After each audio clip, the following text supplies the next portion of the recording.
नमस्कार, मैं हूं सुधीर चौधरी और डीएनए में आपका स्वागत है। अगर मैं आपसे पूछूं कि क्या जम्मू कश्मीर भारत का हिस्सा है, तो यकीनन आपका जवाब हां में होगा। और अगर मैं आपसे यह पूछूं कि क्या पाकिस्तान के कब्जे वाला कश्मीर भी भारत का हिस्सा है, तो मैं दावे के साथ कह सकता हूं कि इस सवाल का जवाब भी आप हां में ही देंगे। लेकिन जम्मू कश्मीर के पूर्व मुख्यमंत्री फारूक अब्दुल्ला आपसे इत्तेफाक नहीं रखते। फारूक अब्दुल्ला ने पाकिस्तान के कब्जे वाले कश्मीर पर भारत के दावे को लेकर आज एक ऐसा विवादित बयान दिया है जो आपको हैरान कर देगा। इस बयान ने भारत की अखंडता को चोट पहुंचाई है, इसलिए आज हम इसका विश्लेषण जरूर करेंगे। हमने कश्मीर पर यूनाइटेड नेशंस के रेजोल्यूशन और पीओके पर आज गहरा रिसर्च किया है और आज हम फारूक अब्दुल्ला एंड सन्स को बताएंगे कि पाकिस्तान ऑक्यूपाइड कश्मीर यानी पीओके भारत का अखंड हिस्सा क्यों है। इसके बाद हम नोटबंदी के मुद्दे पर आज का सबसे हार्ड हिटिंग वीडियो आपको दिखाएंगे। आजकल पैसे निकालने के लिए लोग बैंक्स और एटीएम्स की लाइनों में लगे हैं। बहुत सारे लोग ऐसे भी हैं जिनका नंबर आते आते कैश खत्म हो जाता है, यानी कई लोगों को थोड़ी तकलीफ हो रही है, उन्हें लंबी लंबी लाइनों में लगना पड़ रहा है। लेकिन इसके बाद भी ज्यादातर लोगों के मन में यह बात है कि काले धन का अंत करने के लिए नोटबंदी का फैसला जरूरी था। इसी भावना को एक वीडियो के जरिए दिखाने की कोशिश की गई है। संदेश यह है कि लोगों को यह महसूस करना होगा कि वो देश के लिए लाइन में खड़े हैं, पैसों के लिए नहीं। हमें उम्मीद है कि इस वीडियो को देखने के बाद नोटबंदी को देखने का आपका नजरिया बदल जाएगा और इसके साथ ही हम इस सवाल का जवाब ढूंढने की कोशिश करेंगे कि भारत के लिए एक कैशलेस अर्थव्यवस्था बनना क्यों जरूरी है। और इसके अलावा आज हम भारत में शादियों के काले धन वाले अर्थशास्त्र का भी डीएनए टेस्ट करेंगे। एक अनुमान के मुताबिक भारत में हर साल 1,20,00,000 शादियां होती हैं। भारत में शादियों का बाजार 3,40,000 करोड़ रुपए का है। भारत अपनी खर्चीली शादियों और उनमें इस्तेमाल होने वाले काले धन के लिए बदनाम है। लोग अपने जीवन भर की कमाई शादियों में उड़ा देते हैं, शादियों में लगा देते हैं, यहां तक कि उधार लेकर भी शादियों में पैसा लगाते हैं। ऐसे में आज आपके लिए यह समझना जरूरी है कि सूरत के दो युवाओं ने कैसे सिर्फ 500 रुपए में अपनी शादी कर ली। और भारत और पाकिस्तान के बॉर्डर से हमारी स्पेशल सीरीज के तहत आज हम जैसलमेर की सीमा का इंस्पेक्शन करेंगे। यह विश्लेषण आपके अंदर देशभक्ति की भावना भर देगा। लेकिन आज का डीएनए टेस्ट शुरू करने से पहले देखते हैं आज की तमाम बड़ी खबरें नॉनस्टॉप न्यूज में। जम्मू कश्मीर के पूर्व मुख्यमंत्री और नेशनल कॉन्फ्रेंस अध्यक्ष फारूक अब्दुल्ला ने भारत के खिलाफ बयान दिया है। कश्मीर के किश्तवाड़ में अब्दुल्ला ने पीओके पर भारत के दावे पर ही सवाल उठा दिए। पाकिस्तान एक हिस्सेदार है, खुद ये कहते हैं, पार्लियामेंट में इनका रेजोल्यूशन है कि वो हिस्सा जो पाकिस्तान के अंदर है वो हमारा है। अरे तुम्हारे बाप का है क्या? फारूक अब्दुल्ला ने मोदी सरकार को चुनौती भी दी कि वो पीओके को पाकिस्तान से लेकर दिखाएं। अरे तुम्हारे बाप का है क्या? तुम्हारे पास वो ताकत नहीं है कि तुम वो हिस्सा ले सको। फारूक अब्दुल्ला ने बयान जिस कार्यक्रम में दिया उसमें उनके बेटे और जम्मू कश्मीर के पूर्व मुख्यमंत्री उमर अब्दुल्ला भी थे। फारूक ने कहा कि कश्मीर मुद्दे में पाकिस्तान भी एक पक्ष है, इसीलिए भारत को पाकिस्तान से बात करनी चाहिए। प्रधानमंत्री नरेंद्र मोदी ने आज एक बार फिर पाकिस्तान को कड़ी चेतावनी दी है।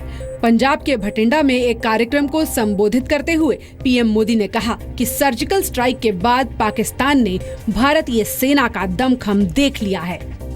पाकिस्तान ने देख लिया है भारत की सेना में दम कितना है, हमारे फौजियों की ताकत कितनी है, अब परिचय करवा दिया।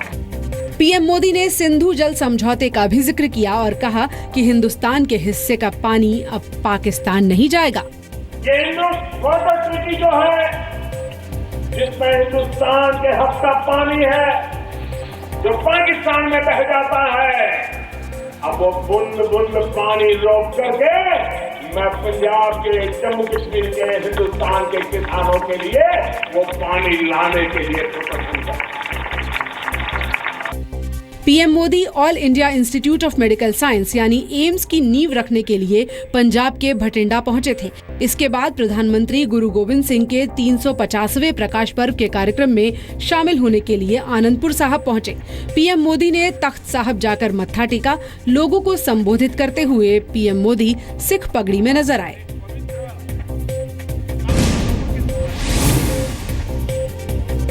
प्रधानमंत्री नरेंद्र मोदी ने कहा है कि जिन्हें काले धन को ठिकाने लगाने का मौका नहीं मिला, वो ही नोट बैन का विरोध कर रहे हैं। आलोचना ये है कि सरकार ने पूरी तैयारी नहीं की। मैं समझता हूं कि मुद्दा ये नहीं है कि सरकार ने पूरी तैयारी नहीं की। ऐसे लोगों की पीड़ा इस बात की है कि सरकार ने किसी को तैयारी करने का समय नहीं दिया। पीएम मोदी संविधान दिवस से एक दिन पहले आयोजित एक कार्यक्रम में बोल रहे थे। कल पूर्व प्रधानमंत्री डॉक्टर मनमोहन सिंह ने राज्यसभा में सरकार के नोट बैन लागू करने के तरीकों पर सवाल उठाया था। डॉक्टर मनमोहन सिंह ने कहा कि सरकार ने बिना तैयारी के फैसला लागू कर दिया। माना जा रहा है कि आज पीएम मोदी ने बिना नाम लिए पूर्व प्रधानमंत्री मनमोहन सिंह को जवाब दिया है। विपक्ष के हंगामे के चलते संसद नहीं चल सकी। कांग्रेस समेत पूरा विपक्ष पीएम मोदी से माफी मांगने की मांग करता रहा। विपक्ष पीएम मोदी के नोट बैन पर दिए गए बयान से नाराज था। प्रधानमंत्री मोदी ने कहा था कि जो काला धन ठिकाने नहीं लगा सके, उन्हें ही फैसले से परेशानी है। माननीय प्रधानमंत्री जी ने जो किया, उस पे माननीय प्रधानमंत्री जी को उन्होंने एक तरीके से अपोजिशन के ऊपर हमला बोला। ये क्या है कि हम लोग काले धन का समर्थन कर रहे हैं। सरकार की तरफ से साफ किया गया कि पीएम मोदी का बयान विपक्ष के खिलाफ नहीं, काला धन रखने वालों के खिलाफ है। तो उसमें उन्होंने ये कहा कि पूरी तैयारी हमने की थी, लेकिन जिनको हम बता देते वो तैयारी कर लेते। तो ये इसमें अपोजिशन कहां से आ गया? हंगामे के बाद लोकसभा और राज्यसभा को सोमवार तक के लिए स्थगित कर दिया गया। नोट बैन के फैसले के समर्थन में आज इंदौर में गरीब और किसान रैली का आयोजन किया गया। दोपहर 12 बजे इंदौर के चिमनबाग मैदान से संजय सेतु तक किसान रैली निकाली गई। रैली में केंद्रीय मंत्री पीयूष गोयल और बीजेपी के राष्ट्रीय महासचिव कैलाश विजयवर्गीय भी शामिल हुए। इंदौर के सिर्फ मजदूर, नौजवान और किसान 3 लोग यहाँ पर पूरी सड़क भरी हुई है पीछे तक, और ये सब 25-30 हजार लोग जो मोदी जी के समर्थन में है, नोटबंदी के समर्थन में है। मैं समझता हूँ कि चेतावनी पूरे देश में विपक्ष को, पूरे देश में भ्रष्ट नेताओं को जाएगी, सबको पहुँचेगी कि भारत की जनता अब और अत्याचार और भ्रष्टाचार सहन करेगी नहीं। देश के 25 करोड़ 58 लाख जनधन खातों में अब तक 64,252 करोड़ रुपए जमा हो चुके हैं। इसमें से 10,670 करोड़ रुपए सिर्फ उत्तर प्रदेश से जमा हुए हैं, जो देश में सबसे ज्यादा है। यूपी के बाद जनधन खातों में सबसे ज्यादा रकम पश्चिम बंगाल और राजस्थान में जमा कराई गई है। नोट बैन के ऐलान के बाद से 22 नवंबर तक जनधन खातों में 21,000 करोड़ जमा हो चुके थे। जनधन खातों में अधिकतम 50,000 ही जमा कराने का प्रावधान है। शक है कि नोट बैन के बाद जनधन खातों में जमा कराई गई रकम का बड़ा हिस्सा काला धन हो सकता है। सरकार जनधन खातों की पड़ताल करा सकती है ताकि नोट बैन के बहाने काला धन जमा कराने वालों को पकड़ा जा सके।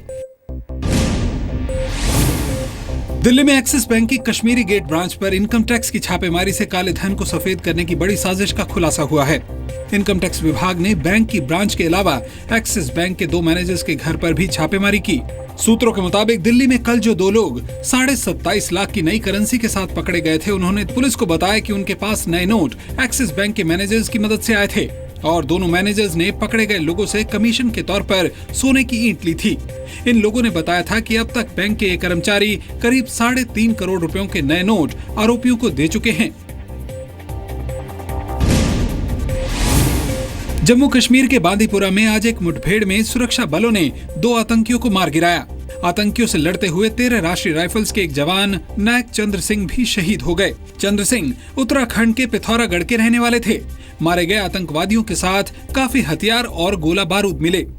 सेना लगातार लगी है और उसमें ये पहली बार नहीं मारे गए, बल्कि इस तरह की मुठभेड़ें या इस तरह उनकी काफ़ी आतंकवादियों मारे भी गए हैं। इसके अलावा कुलगाम में आतंकियों ने पुलिस की गश्ती टीम पर हमला किया। हमले में 2 पुलिसकर्मी शहीद हो गए, जबकि एक की हालत गंभीर है। वहीं बारामूला के तुजार शरीफ इलाके में लश्कर के एक आतंकी ने सरेंडर कर दिया। जम्मू कश्मीर के रहने वाले आतंकी माजिद को उसकी मां और बहन ने समझाकर सरेंडर करवाया। जम्मू कश्मीर के माचिल सेक्टर में शहीद जवान शशांक सिंह को आज अंतिम विदाई दी गई। 22 नवंबर को पाकिस्तानी सैनिकों के हमले में शशांक सिंह शहीद हो गए थे। गाजीपुर में शशांक सिंह के पैतृक गांव नसीरुद्दीनपुर में राजकीय सम्मान के साथ उनका अंतिम संस्कार किया गया। शहीद शशांक का पार्थिव शरीर कल शाम उनके पैतृक गांव पहुंचा था, लेकिन शमशान घाट दूर होने और अंधेरा हो जाने की वजह से परिवार ने आज उनका अंतिम संस्कार किया। पाकिस्तान की इतनी हिम्मत नहीं है कि जो हमारे सामने सवार कर सके। पीठ पीछे तो कोई भी कर सकता है, जो कि हमारे भाइयों के साथ हो रहा है। शहीद के अंतिम संस्कार में पूरा गांव उमड़ पड़ा। शशांक सिंह के अंतिम संस्कार का पूरा खर्च भी उत्तर प्रदेश की अखिलेश सरकार ने उठाया। बॉलीवुड सुपरस्टार अक्षय कुमार एक शहीद के परिवार की मदद को आगे आए हैं। अक्षय कुमार ने जैसलमेर के लौंगासर गांव के शहीद नरपत सिंह के परिवार की आर्थिक मदद की है। अक्षय कुमार ने शहीद नरपत सिंह की पत्नी के बैंक खाते में 9 लाख रुपए जमा कराए हैं। इतना ही नहीं, उन्होंने फोन पर शहीद की पत्नी और भाई से बातचीत भी की। सांत्वना दी और कहा कि इस दुख की घड़ी में मैं आपके साथ हूँ। और उन्होंने 9 लाख रुपए शहीद की पत्नी मेरी बड़ी भाभी भंवर कौर के खाते में डिपॉजिट करवाए, और इसके लिए मैं अक्षय कुमार को बहुत बहुत धन्यवाद देना चाहता हूँ। नरपत सिंह असम के तिनसुकिया में उल्फा उग्रवादियों से लोहा लेते हुए 19 नवंबर को शहीद हुए थे। पुणे में भारत और चीन की सेना संयुक्त रूप से अभ्यास कर रही है। इस युद्धाभ्यास का नाम है हैंड इन हैंड 2016। भारत और चीन के सैनिकों के बीच ये 6ठा सालाना युद्धाभ्यास है। इसके तहत दोनों देशों की सेनाएं आतंकवाद से निपटने के तरीकों को आपस में साझा कर रहे हैं। सब कुछ कोऑर्डिनेटेड था, और जब भी हम एक्सरसाइज कर रहे थे, दोनों देशों की ड्रिल सामने आई, जिससे कि हमें फर्दर जो हम फ्यूचर में कोई भी एंटी काउंटर टेररिस्ट ऑपरेशन करेंगे, उसमें हमें हेल्प मिलेगी। पुणे के औंध मिलिट्री स्टेशन पर ये युद्धाभ्यास चल रहा है। दोनों देशों के सैनिक आतंकी हमले से निपटने और बंधकों को छुड़ाने का अभ्यास कर रहे हैं। मैं पीपल लिबरेशन आर्मी के कॉन्टिजेंट को और उनके सपोर्ट स्टाफ को धन्यवाद देना चाहूँगा, जिन्होंने पूरी 13 दिन की एक्सरसाइज के दौरान एक प्रोफेशनल आर्मी की तरह इसमें भाग लिया। भारत और चीन का ये साझा युद्धाभ्यास 27 नवंबर तक चलेगा। डीएनए में आज खबरों के विश्लेषण की शुरुआत करने से पहले मैं आपके साथ एक छोटा सा संवाद करना चाहता हूं, और इस संवाद का केंद्र बिंदु है कश्मीर। अगर मैं आपसे पूछूं कि क्या जम्मू कश्मीर भारत का हिस्सा है, तो यकीनन आपका जवाब हाँ में होगा। और अगर मैं आपसे ये पूछूं कि क्या पाकिस्तान के कब्जे वाला कश्मीर भारत का हिस्सा है, तो मैं दावे के साथ कह सकता हूं कि इस सवाल का जवाब भी आप हाँ में ही देंगे। लेकिन जम्मू कश्मीर के पूर्व मुख्यमंत्री फारूक अब्दुल्ला आपसे इत्तेफाक नहीं रखते।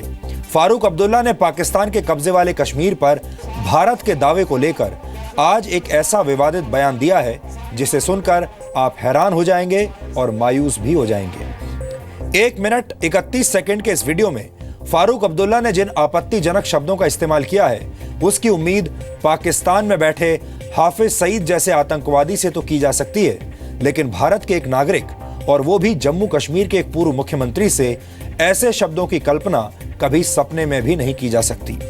फारूक अब्दुल्ला की बातें सुनकर ऐसा लगता है जैसे वो पाकिस्तान के प्रवक्ता के तौर पर बातें कर रहे हैं। जिस वक्त फारूक अब्दुल्ला ने ये बातें कही, उस वक्त मंच पर उनके साथ उनके बेटे और जम्मू कश्मीर के पूर्व मुख्यमंत्री उमर अब्दुल्ला भी बैठे हुए थे। यानी एक मंच पर जम्मू कश्मीर के 2 पूर्व मुख्यमंत्री मौजूद थे।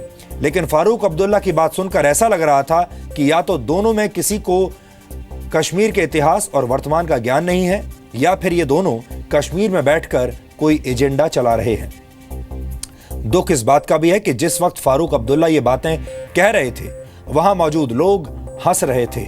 खुद फारूक अब्दुल्ला को भी उमर अब्दुल्ला के साथ हंसते मुस्कुराते देखा गया।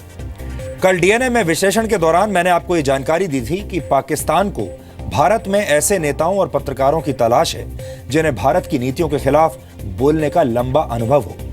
पाकिस्तान के प्रधानमंत्री नवाज शरीफ के विदेश मामलों के सलाहकार सरताज अजीज ने कहा है कि पाकिस्तान ऐसे लोगों तक पहुंचना चाहता है जो भारत के प्रधानमंत्री नरेंद्र मोदी की एक्सट्रीमिस्ट पॉलिसीज यानी अतिवादी नीतियों का विरोध करते हैं। पाकिस्तान को ऐसे लोगों में एक योग्य प्रवक्ता दिखाई देता है, एक ऐसा प्रवक्ता जो भारत में रहकर देश की सरकार का विरोध कर सके और पाकिस्तान के एजेंडे को आगे बढ़ा सके। कल मैंने आपको कुछ ऐसे ही डिजाइनर नेताओं की बातें सुनवाई थी और आज इस लिस्ट में फारूक अब्दुल्ला का नाम भी जुड़ गया है। पहले आप फारूक अब्दुल्ला का यह बयान सुनिए और फिर हम उनकी बातों का विस्तार से आज विश्लेषण करेंगे। ये लोग भी नहीं रहेंगे, ये जुल्म भी नहीं रहेगा। एक दिन इस हिंदुस्तान की इस बड़ी हुकूमत को पाकिस्तान से बात करनी पड़ेगी, उसके बगैर इस रियासत का हल नहीं निकलेगा। ये बात याद रखिएगा, नहीं निकलेगा। पाकिस्तान एक हिस्सेदार है, खुद ये कहते हैं पार्लियामेंट में, इनका रेजोल्यूशन है कि वो हिस्सा जो पाकिस्तान के अंदर है वो हमारा है। अरे तुम्हारे बाप का है क्या? तुम्हारे पास वो ताकत नहीं है कि तुम वो हिस्सा ले सको, न उनके पास ये ताकत है कि वो ये हिस्सा ले सके। जब तुम नहीं ले सकते, वो नहीं ले सकते, तो फिर हमें क्यों मार रहे हो? ये बम यहां से उनको मार रहे हैं, वहां भी कश्मीरी मर रहा है, वहां से वो हमको मार रहे हैं, हम यहां कश्मीरी मर रहा है। और मुझे ये बताइए, बॉर्डर के इलाके में कितने लाखों लोग आज दरबदर बेघर माल मवेशी लेकर बैठे हुए हैं। क्या इससे फायदा होगा? कोई फायदा नहीं होगा मोदी जी, कोई फायदा नहीं होगा। मासूम लोग मारे जाए, नहीं होगा। बातचीत ही एक रास्ता है।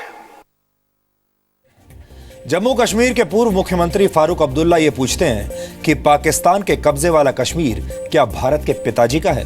इसलिए आज उनके सामान्य ज्ञान में इजाफा करने के लिए हमें कश्मीर के इतिहास से जुड़ी जरूरी बातों का जिक्र करना होगा। हमें उम्मीद है कि डीएनए में ये जानकारियां देखने के बाद फारूक अब्दुल्ला की याददाश्त वापस आएगी और उन्हें पता चल जाएगा कि पाकिस्तान के कब्जे वाला कश्मीर किसके पिताजी का है। हम ये भी चाहते हैं कि कश्मीर के इतिहास से जुड़ी इस टाइम मशीन में हमारे साथ वो अलगाववादी और डिजाइनर पत्रकार भी सवार हों जो पाकिस्तान के कब्जे वाले कश्मीर को भारत का अभिन्न अंग मानने से इनकार करते हैं। अब आप ध्यान से ये जानकारियां देखिए और सुनिए। जम्मू कश्मीर 2,22,236 वर्ग किलोमीटर में फैला हुआ है। इसमें से आधा यानी करीब 1,20,000 वर्ग किलोमीटर का इलाका पाकिस्तान और चीन के कब्जे में है, जबकि बाकी का हिस्सा भारत के नियंत्रण में है। कश्मीर से जुड़ी समस्या की जड़ सन 1947 में है। अक्टूबर 1947 में पाकिस्तान ने अपने कबायली हमलावरों को जम्मू कश्मीर पर कब्जा करने के लिए भेजा था। उस वक्त कश्मीर पर महाराजा हरि सिंह का शासन था। 26 अक्टूबर 1947 को कश्मीर के राजा हरि सिंह ने अपनी रियासत यानी जम्मू कश्मीर के भारत में विलय के लिए विलय पत्र पर दस्तखत किए थे और माना जाता है कि इस विलय के लिए जम्मू कश्मीर को विशेष दर्जा देने की बात कही गई थी और बाद में भारत ने आर्टिकल 370 के जरिए जम्मू कश्मीर को विशेष दर्जा दिया भी। लेकिन विशेष दर्जा देने का मतलब यह नहीं है कि कश्मीर भारत का हिस्सा नहीं है या जम्मू कश्मीर को भारत का हिस्सा न माना जाए। उसी दौरान पाकिस्तान की मदद से कश्मीर में दाखिल हुए कबायली हमलावर पीछे नहीं हट रहे थे, इसलिए उन्हें खदेड़ने के लिए भारतीय सेना को जम्मू कश्मीर में भेजा गया। 1 जनवरी 1948 को Bharat United nation security council पहुंचा और यूनाइटेड नेशन सिक्योरिटी काउंसिल से कश्मीर मामले का हल निकालने के लिए कहा और उस दिन इस मामले का पहली बार अंतर्राष्ट्रीयकरण हुआ। और बहुत सारे लोग ये भी मानते हैं कि उस समय ये जवाहरलाल नेहरू की एक बहुत बड़ी भूल थी, उन्हें संयुक्त राष्ट्र नहीं जाना चाहिए था। खैर, इतिहास को बदला नहीं जा सकता और सच्चाई ये है कि जवाहरलाल नेहरू संयुक्त राष्ट्र गए, वहां पर उन्होंने शिकायत की। 13 अगस्त 1948 को संयुक्त राष्ट्र सुरक्षा परिषद ने कश्मीर विवाद पर एक प्रस्ताव पारित किया। अब इस प्रस्ताव के बारे में बहुत कम लोगों को जानकारी है और आज आप इस प्रस्ताव के बारे में सारी जानकारी ले पाएंगे। इस प्रस्ताव में यूनाइटेड नेशंस सिक्योरिटी काउंसिल ने जो बातें कही उन्हें हर भारतीय नागरिक के साथ साथ फारूक अब्दुल्ला, कश्मीर के अलगाववादियों और हमारे देश के तमाम डिजाइनर पत्रकारों को भी ध्यान से सुनना चाहिए, क्योंकि ये लोग बड़ी आसानी से कश्मीर पर भारत के दावे को खारिज कर देते हैं। लेकिन हमारा दावा है कि इनमें से ज्यादातर ने यूनाइटेड नेशंस के इस रेजोल्यूशन को पढ़ा ही नहीं है, क्योंकि अगर इन लोगों ने इस दस्तावेज को ध्यान से पढ़ा होता तो ये कभी कश्मीर को आजाद करने की, वहां पर जनमत संग्रह कराने की या फिर कश्मीर को पाकिस्तान के साथ मिलाए जाने की आवाज नहीं उठा पाते। कश्मीर विवाद का हल निकालने के लिए बनाए गए United Nations commission for India and Pakistan ने 13 अगस्त 1948 को अपने रेजोल्यूशन में साफ साफ कहा था कि पूरे जम्मू कश्मीर राज्य की सुरक्षा की जिम्मेदारी भारत की है। पूरे जम्मू कश्मीर राज्य में पीओके और चीन के कब्जे वाले इलाके भी शामिल हैं। इस रेजोल्यूशन में यह भी कहा गया था कि जम्मू कश्मीर राज्य की संप्रभुता पर कोई सवाल नहीं उठना चाहिए। रेजोल्यूशन में कहा गया था कि तथाकथित आजाद कश्मीर को कोई मान्यता नहीं दी जाएगी, लेकिन आज भी पाकिस्तान अपने कब्जे वाले कश्मीर को आजाद कश्मीर कहने से चूकता नहीं। संयुक्त राष्ट्र सुरक्षा परिषद के प्रस्ताव में यह शर्त भी थी कि पाकिस्तान द्वारा कब्जे में ली गई जमीन को जम्मू कश्मीर के खिलाफ इस्तेमाल नहीं किया जाएगा। लेकिन आज भी पाकिस्तान पीओके में आतंकवादियों के ट्रेनिंग कैंप्स चलाकर भारत और जम्मू कश्मीर राज्य को अस्थिर करने की कोशिशों में लगा हुआ है। सुरक्षा परिषद के इस प्रस्ताव में इस बात का भी उल्लेख है कि उत्तरी कश्मीर में खाली कराए गए इलाके वापस जम्मू कश्मीर को सौंपे जाएं और उसकी सुरक्षा की जिम्मेदारी भी भारत की ही होगी। ये काम भी पाकिस्तान ने आज तक नहीं किया है। रेजोल्यूशन में कहा गया था कि भारत को इन इलाकों की सुरक्षा करने, घुसपैठियों को रोकने और व्यापारिक रास्तों की सुरक्षा करने का पूरा अधिकार होगा। इस रेजोल्यूशन में इस बात पर भी जोर दिया गया था कि पाकिस्तान जम्मू कश्मीर के किसी भी मामले में दखल अंदाजी नहीं करेगा और उसे जनमत संग्रह पर अपनी बात रखने का भी कोई अधिकार नहीं होगा। इस रेजोल्यूशन की सबसे महत्वपूर्ण बात अब हम आपको बताने जा रहे हैं, जिसे हर देशवासी, हर बुद्धिजीवी, हर अलगाववादी, हर डिजाइनर पत्रकार और खास तौर पर फारूक अब्दुल्ला को ध्यान से सुनना चाहिए।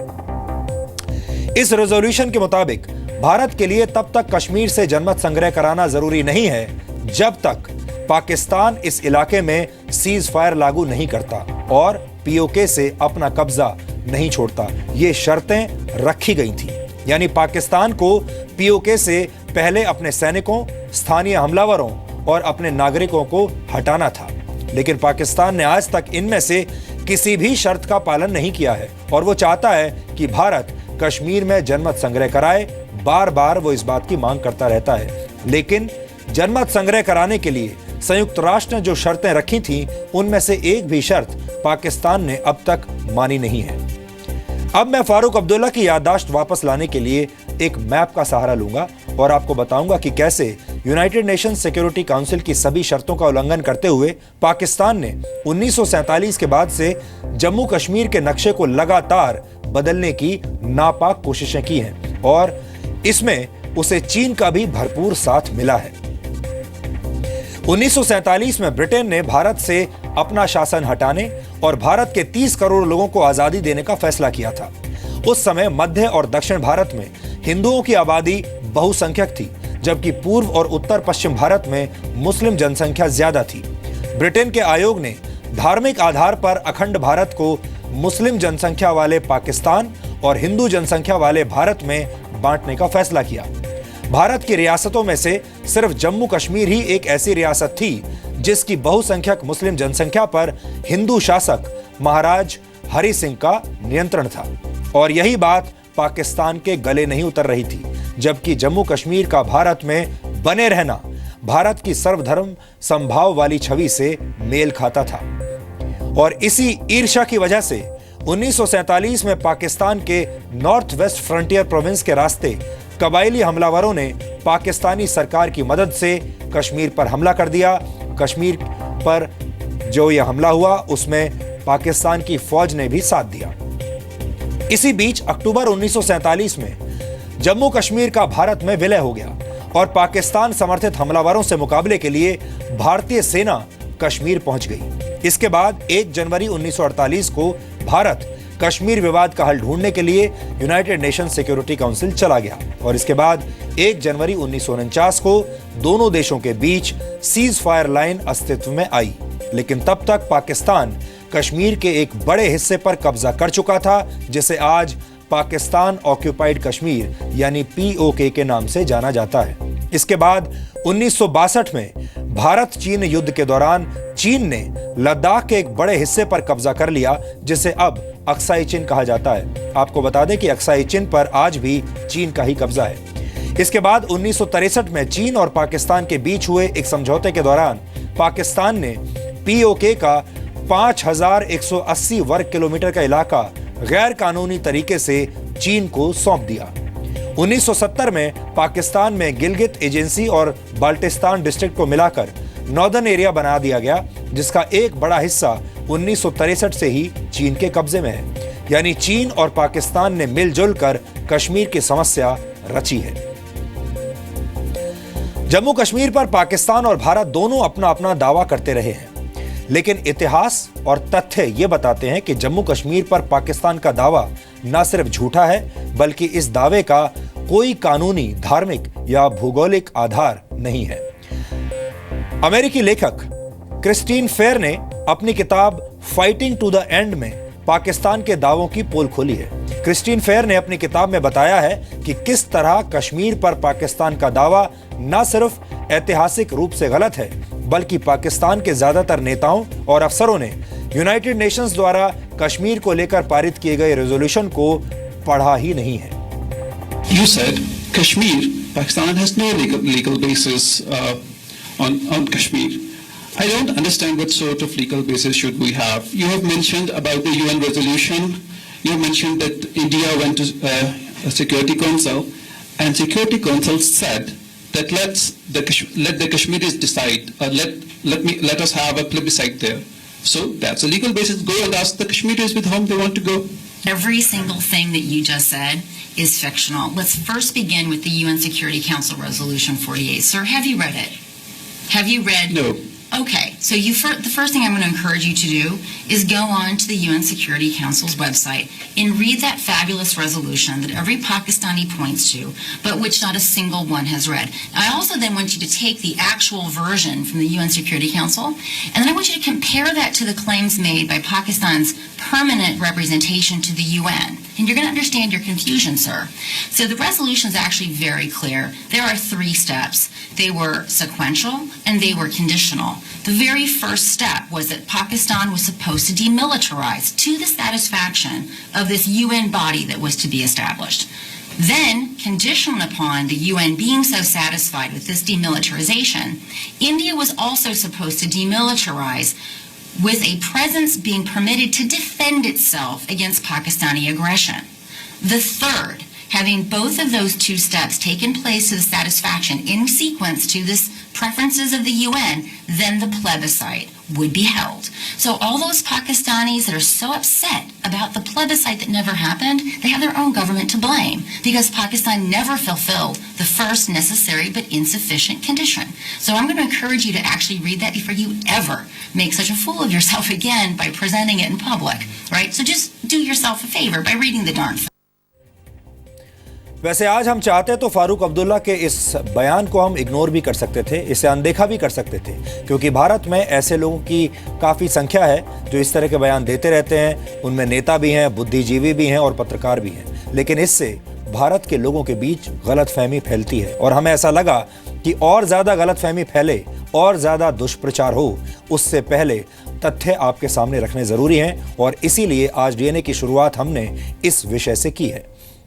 वैसे फारूक अब्दुल्ला जैसे नेता भारत के नागरिक होते हुए भी पाकिस्तान के हित की बात करते हैं, क्योंकि हो सकता है ये उनकी राजनीति को सूट करता हो, इससे उन्हें कुछ वोट ज्यादा मिल जाते हो, क्योंकि वो बुद्धिजीवी हैं और वो कुछ भी कह सकते हैं, ऐसा उनका सोचना है। लेकिन कश्मीर में रहने वाला एक सच्चा हिंदुस्तानी पाकिस्तान के कब्जे वाले कश्मीर के मुद्दे पर देशभक्ति वाली बात करता है तो कोई उसकी आवाज सुनता नहीं। आपने ऐसे लोगों के इंटरव्यूज या ऐसे लोगों के बयान सुने नहीं होंगे। अब मैं आपको एक ऐसे ही सच्चे कश्मीरी की बात सुनाना चाहता हूं जिसने कुछ महीने पहले डीएनए में पाकिस्तान के कब्जे वाले कश्मीर की नाक के नीचे खड़े होकर पाकिस्तान की ही धज्जियां उड़ाई थी। इस बुजुर्ग व्यक्ति की सुरक्षा को ध्यान में रखते हुए हमने इनकी पहचान छिपा ली है और इनके चेहरे को तिरंगे से ढक दिया है। लेकिन इससे पहले कि आप इनकी बात सुने, मैं आपको बताना चाहता हूं कि कुछ महीने पहले जब हमने इस कश्मीरी बुजुर्ग का इंटरव्यू किया, तो जब पहली बार इनका इंटरव्यू आपको दिखाया था तब हमने इनका चेहरा ढका नहीं था। लेकिन जब इनका चेहरा टेलीविजन पर आया तो इनकी जान को खतरा पैदा हो गया और कश्मीर में रहने वाले अलगाववादी नेता और अलगाववादी चरित्र के लोग इन्हें धमकाने लगे और उसके बाद से हमने इनके चेहरे को छुपाने का फैसला किया। लेकिन इनके चेहरे पर तिरंगा है और ये हमेशा सुरक्षित रहेंगे। कश्मीर जो है ये सिटी पूरा जम्मू कश्मीर है, जिसका हमारा आधा हिस्सा पाकिस्तान में है। जिस पाकिस्तान वाले बोलते हैं ना कश्मीर हमारा है। आज़ाद कश्मीर जो है वो आधा हिस्सा जो इंडिया का कश्मीर का आधा हिस्सा हमारा आज़ाद कश्मीर है। ये गलत है कि हम का पाकिस्तान के साथ थे। नहीं, या आज़ाद कश्मीर के साथ हम नहीं है, आज़ाद कश्मीर हमारे साथ थे। दो चेहरे इसलिए नज़र आते हैं। अभी न्यू जनरेशन जो चली है, अभी 68 साल हो गए लगभग, तकरीबन 47 से लेकर अभी तक आज़ादी मिले हुई है। साहब, आदमी को तब पता चलता है जब नरक में जाता है तो जन्नत का पता बाद में चलता है कि जन्नत क्या है और जहन्नम में क्या फ़र्क है। पाकिस्तान के मज़े हमने अच्छी तरह से चखे हैं साहब। मुझे जो आज़ादी एक दफ़ा जो मिली है हिंदुस्तान में, जो मुझे एक दफ़ा आज़ादी मिली, मैं उसी पर तुला हुआ हूँ। मेरी 63 साल उम्र हो गई है। हमारे मोहम्मद साहब ने कहा एक वक्त ऐसा आएगा मुसलमानों के बीच में 72 कौमें बनेंगी, और वही हाल है। कोई हिज़्बुल मुजाहिदीन, कोई ये, कोई वो, कोई किसी पार्टी से ताल्लुक़ रखता है, कोई किसी पार्टी से ताल्लुक़ रखता है। हम एक ही पार्टी से ताल्लुक़ रखते हैं, वो क्या है, मैं हिंदुस्तानी हूँ, बस मेरा हिंदुस्तान है। मैं बाप दादा ने हिंदुस्तान जिंदाबाद बोला है, हम भी मरने तब दम तक यही बोलेंगे हिंदुस्तान जिंदाबाद। हमें ना कोई आज़ादी चाहिए न अलहदगी चाहिए। सब अभी हम बुढ़ापा आ गया, हम जज्बाती हो जाते हैं फिर, और जज्बे ईमानी से बोलता हूँ मैं।